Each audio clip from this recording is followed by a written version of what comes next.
네, 최근 12.3 비상계엄 사태를 둘러싼 특검 조사가 이어지고 있고 동시에 검찰개혁 논의도 속도를 내면서 정치권의 긴장감이 높아지고 있죠. 특히 조국 전 대표가 복귀하면서 호남에서는 내년 지방선거에 대한 관심 커지고 있는데요. 오늘 정치 맥에서는 조국혁신당 원내대표 겸 광주시당 위원장인 서왕진 의원과 함께 자세한 이야기 나눠보겠습니다. 어서 오십시오. 안녕하세요. 네, 먼저 최근 내란 특검에 참고인 신분으로 출석을 하셨습니다. 네, 그렇습니다. 어떤 배경으로 출석 요청을 받으신 건가요? 내란 특검에서 12.3 계엄 상황에서 계엄 해제 표결 과정에 국민의힘 의원들이 참여하지 않은 것, 그것의 의미를 좀 정확하게 확인하는 과정이었던 것 같고요.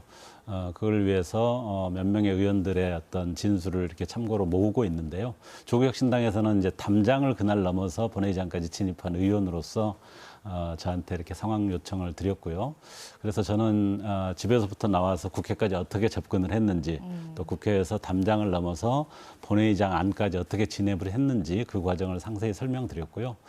원내대표인 추경호 전 원내대표가 의원들에게 당사로 모여라, 또는 뭐 국회로 모여라, 다시 당사로 모여라, 이런 그 지시를 굉장히 반복적으로 하면서 혼선을 만들었다는 점에서 명백한 의도가 있었던 것 아닌가, 저는 그렇게 판단을 하고 있습니다. 정치권의 최근 또 화두기도 합니다. 검찰개혁 관련 이야기도 그렇죠. 해보겠습니다. 오늘 법사위에서 토론회도 열리고 있는데 네. 이제 쟁점 가운데 하나가 검찰이 맡았던 수사 기능을 이제 담당할 중수청을 행안부에 두느냐, 법무부에 두느냐 이 문제인 것 같은데 조국혁신당 당 차원의 입장은 지금 어떻습니까? 가장 중요한 게 말씀하신 대로 검찰이 그동안 한 손에 쥐고 있었던 수사 기능하고 기소 기능을 분리를 시키는 거잖아요. 그 분리하는 방법으로서 수사 기능은 중수청, 그다음에 기소 기능은 공소청, 이렇게 두 기구로 분리를 한다. 여기까지는 이견이 없습니다. 네. 그리고 기소를 담당하는 공소청은 법무부 산하에 둔다. 이것도 이견이 없습니다. 그렇다면 법무부가 검찰로부터 완전히 독립되지 않아서 불안하기 때문에 행안부로 둬야 된다. 그러면 행안부 둘 때 그 중수청에 대한 문민통제는 어떻게 할 거냐. 이런 대안을 마련해야 되는 그런 과제가 있습니다. 그래서 사실은 어떤 게 개혁이고 어떤 게 반격이다 너무 이렇게 단순화시키기보다는 행안부로 두더라도 과제는 있고 이 문제에 대한 대안을 어떻게 마련할 것인가, 이 논의가 필요한 단계라고 생각을 합니다. 네, 그 이야기를 좀 더 좁혀서 당 이야기로 좀 네. 들어가 보겠습니다. 조국혁신정책연구원장이 사면된 이후에 당으로 복귀하면서 네. 당 분위기도 좀 많이 달라졌을 것 같습니다. 어떻습니까? 네, 뭐 우선 당원들이 좀 힘을 얻으신 것 같습니다. 마치 뭐 꼭 그렇게 비유하긴 그렇습니다만은 가장 없는 집안에서 굉장히 좀 자신감 없이 지내다가 좀 이렇게 힘이 생긴 그런 분위기고요. 당으로서는 마침 지난 1년간 소위 검찰 독재 조기 종식 3년은 너무 길다, 이런 슬로건 하에서 정말 앞만 보고 뛰었지 않습니까? 그리고 그것이 상당 정도는 이제는 새로운 정부가 들어섰기 때문에 완수가 됐기 때문에 당의 제2기를 준비해야 되는 시기입니다. 그런 점에서 조국 대표라는 가장 대표적인 리더가 복귀해서 조국혁신당의 제2기를 준비해 나가는 그런 나름의 희망찬 좀 흐름이 형성됐다는 게 지금의 분위기입니다. 호남에서는 가장 큰 관심사 내년 지방선거입니다. 지난달에 이제 조국 원장이 저희 인터뷰에 출연을 하셔서 네. 호남에서 좀 혁신적인 인물을 찾고 있다. 뭐라고 표현하셨냐면 젊은 DJ 제2의 노무현을 찾는다라고 언급하셨습니다. 네. 지금 인재를 찾는 건 어디까지 진행이 됐을까요? 저희 지금 광주시당에서 그 작업을 좀 충실하게 하고 있는데요. 우선 5개 구별로 지역위원회를 구성해서 지역위원장들을 선임을 했고요. 그 지역위원회 산하에 상설위원회를 구성을 하고 있습니다. 거기에 좀 새로운 젊은 혁신 인재들을 영입을 계속하고 있고요. 그다음에 하반기에는 일종의 정치 아카데미를 저희들이 만들어서 정치 아카데미 과정에서도 좋은 젊은 혁신 인재들이 오는 것을 기대하고 있고요. 그 과정에서 발굴된 인재들을 중심으로 아주 새로운 어떤 정치 문화를 한번 보여주고자 이렇게 생각을 하고 있습니다.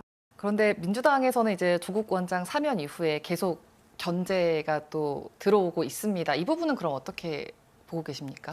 우선 조국 원장에 대한 개인적인 애정에서 나온 부분도 있다고 생각을 하고요. 또 다른 측면에서는 특히 호남 지역 지방선거에서 경쟁을 좀 이렇게 염두에 두면서 그걸 불편해하는 그런 견제도 있는 것 같습니다.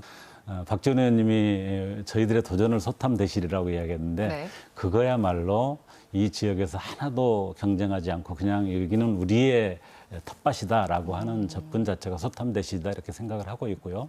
그런 걸 좀 넘어서서 전국 선거에서는 오히려 똘똘 뭉쳐서 연합을 하고 호남에서는 혁신 경쟁을 하는 것이 민주당을 위해서도 호남 정치를 위해서도 또 호남 발전을 위해서도 바람직한 일이다라는 확신이 있습니다. 네, 계속해서 전국적으로는 협력을 하겠지만 호남에서는 좀 건전한 혁신 경쟁하겠다라는 말씀해 오고 계신데 네. 그렇다면 이제 호남으로 좀 범위를 좁혀서 네. 민주당과 다른 조국혁신당만의 차별점이 있을까요? 어떤 거 지금 생각하고 계십니까? 우선은 기존 그 보궐선거에서 영광이나 담양에서 저희들이 경험을 했는데 민주당이 기존 방식으로 구태의연한 후보를 선정을 했을 때 얼마나 위험한가를 느끼고 있기 때문에 그것 자체가 우선 민주당의 변화를 만들어내는 매기 효과가 있다. 그 효과가 우선은 상당히 의미가 있다고 생각을 하고 있고요. 지난번 대통령이 직접 참여한 이 지역 타운홀 미팅에서도 네. 보면은 그렇게 많은 논의와 많은 노력들이 있음에도 불구하고 뭔가 시원한 결론들을 잘 내놓지를 못하고 있는 상황을 봤을 때 뭔가 그런 것들을 좀 열어두고 좀 더 다양한 의견, 다양한 주체들이 좀 들어와서 함께 노력할 필요가 있다 이런 생각이 듭니다. 그런 역할을 우선은 조국혁신당이 해야 된다고 생각하고 있고요. 저희들 나름대로는 저희들의 장점이라고 생각하는 에너지와 산업 정책을 좀 결합해서 이 호남 지역, 광주 전남 지역의 첨단 산업과 에너지 산업을 연결된 새로운 어떤 발전 구상들을 준비를 하고 있는데 그게 완성되면 좀 그걸 내놓고 민주당의 안하고도 한번 비교해 보면서 경쟁을 해보고 싶은 생각입니다. 네, 알겠습니다. 마지막으로 이야기를 안 물어볼 수가 없을 것 같습니다. 오늘 오전에 강미정 조국혁신당 대변인이 탈당을 했습니다. 그러니까 당내 성비위 사건 처리 과정에 좀 문제가 있었다라고 하면서 탈당을 했는데 이 부분에 대해서 혹시 해명하실 거 있으십니까? 당으로서는 참으로 당을 사랑하고 또 당에 관심 있는 모든 분들께 송구하다는 말씀을 드릴 수밖에 없고요.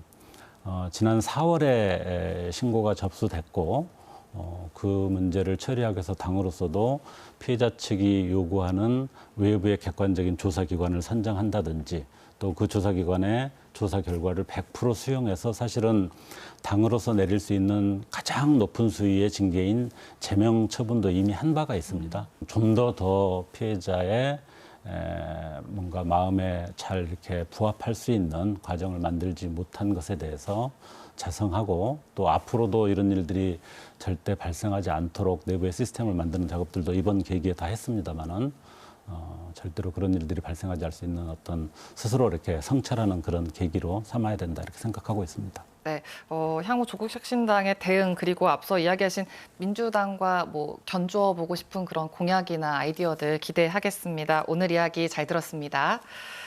네, 지금까지 조국혁신당 서왕진 원내대표 겸 광주시당 위원장과 이야기 나눠봤습니다. 위원장님 고맙습니다. 감사합니다.